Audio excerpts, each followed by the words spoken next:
Sa puntong ito, makakausap natin si Police Senior Superintendent Conrad Capa, ang dating hepe ng Task Force Tugis.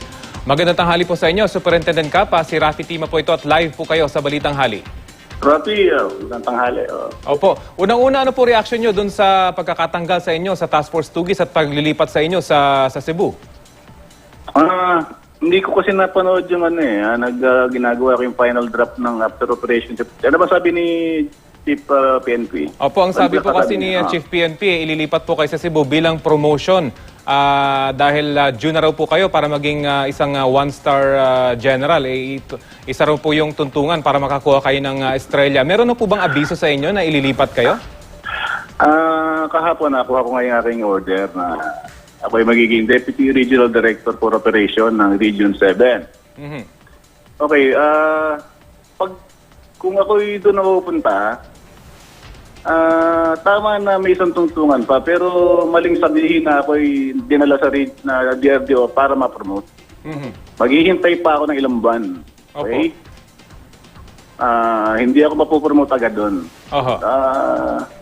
So hindi ko pa napaprocess itong nangyari sa buhay ko dito. Yun nga po, marami nga po nagtataka dahil major accomplishment yung pagkakahuli ninyo kay Delphine Lee. At ngayon, ililipat kayo sa Cebu matapos yung mga kalituhan doon sa mga letter na nanggaling sa PNP patungkol nga sa delisting nitong si Delphine Lee. So, nagulat din ho ba kayo na ngayon ay may concern ng PNP na ma-promote kayo matapos itong pagkakahuli kay Delphine Lee? Yun ang inaasahan ko, sana man lang. Pero hindi nga ako nangyari marami ho namang pwesto rito sa na mapopromote agad ako pero hindi ho nga nangyari pero dahil ako'y tulad ng masunuring tauhan, pupunta na ako sa Region 7. Nagpaalam lang ako na ayusin ko lang dito yung mga final report. Next week tumawag na ako doon. Opo. Tahimik na ho sana ako na pupunta na magre-report na ako doon. I'm at peace with my faith. Ito nga na press con pa na para ako ma-promote Superintendent Capa, specific po kasi yung sinabi ni Chief PNP na promotion po ito, pero nabanggit nyo nga para sa inyo hindi ito promotion. Kasi ganito yan I will be Deputy Regional Director for Operations. That's number 3 sa region, okay? Opo. So bilang number 3, maghihintay pa ako ng ilang panahon. Kung mababakante yung number 2, saka pa lang ako magiging general. The whole time, maghihintay muna ako. Opo. So hindi ako mapopromote agad para maliwanagan nyo lang. Opo. Ang pagpunta ko doon, maghihintay ako. Okay? Para maliwanag lang. Opo. So Superintendent Capa, Superintendent Capa, kung kayo po ang pagpipiliin, gusto nyo bang manatili muna dyan at tapusin yung inyong trabaho? Dahil 4 pa yung pinaghahanap. Nabanggit nyo sa mga nakarang pakikipag-usap ko sa inyo, yung isang team na nakahuli kay Delphine Lee, nilagay nyo na doon sa 4 na team para mapabilis yung paghahanap. Tama yan. Gusto nyo po ba sanang manatili pa dyan sa Task Force Tugis? Ako, kahit saan kahit saan ako ilagay, pumapayag ako. Ayoko lang ho sana ng may, nasaktan ho ako. Gusto niya marinig sa nangyari sa akin. Sa nangyayari ito sa karir ko. Ako, nahuli ko si Delphine Lee 5 buwan bago samantalang hinanap ng NBI yan, hinanap ng CIDG, buong PNP, hinanap, hindi nila nakuha yan. Ako nakakuha dyan. Opo. So, kahapon, panalo pa ako sa Supreme Court. Sinasabi ng Supreme Court, tama ang arresting officer.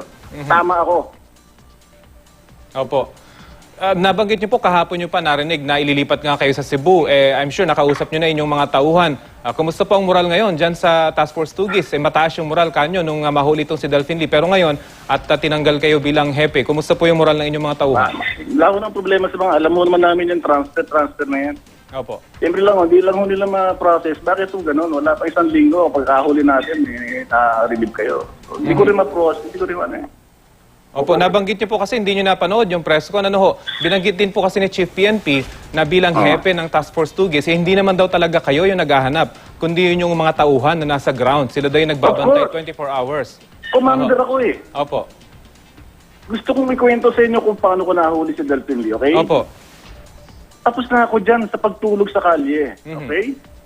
Hindi talaga ako nakatakip, pero ako nagbigay ng direction dyan. Ako nagbigay ng financial support, logistical support. Okay? Opo. Kung hindi ko nahuli si Delphine, wala ko nahuli. Ako masisira.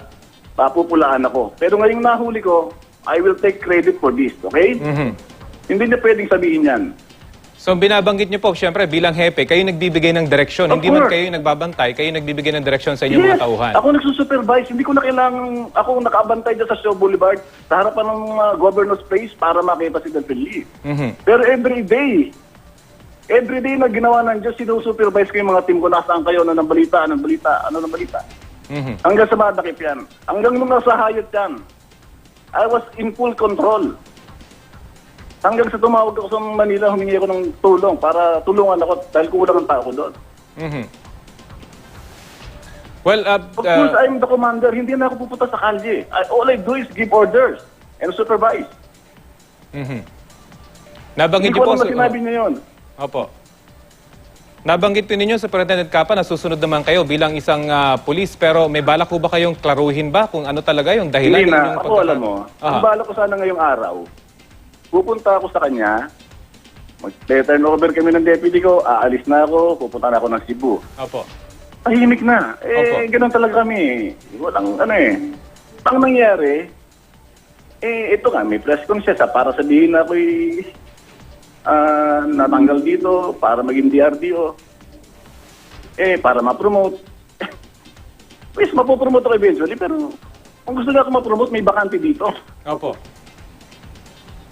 Ito po ba yung binabanggit nila na kick upstairs, tinanggal kayo dyan, pero wala rin namang kasiguruhan kung kayo'y makakuha. Ayaman na Rapi. Ang masasabi ko lang, ako ay qualified na, okay? Nag-chief of staff ako, nag-deputy director na ako. Bilangin mo accomplishment ko, the past 3 years, Dominguez Brothers, Ricky Cadadero, Dentist Terador, lahat ako kumuha niyan. Hindi ako, ang dami-dami din napopromote. Opo, nasight nga din po kayo ng NCRPO bilang isa sa mga matitigas, kumbaga, dito sa National Capital Region sa pagkakahuli doon sa hold-upper sa Taguig, if I'm not mistaken. Pero ito po bang mga ito, sapat na sana para kahit na hindi kayo lumipat sa Cebu, ma-promote kayo dito sa Maynila? Ay, mo na, ibigay na natin sa wisdom ng aking mga leader kung anong kailangan dapat mangyari sa akin. Opo.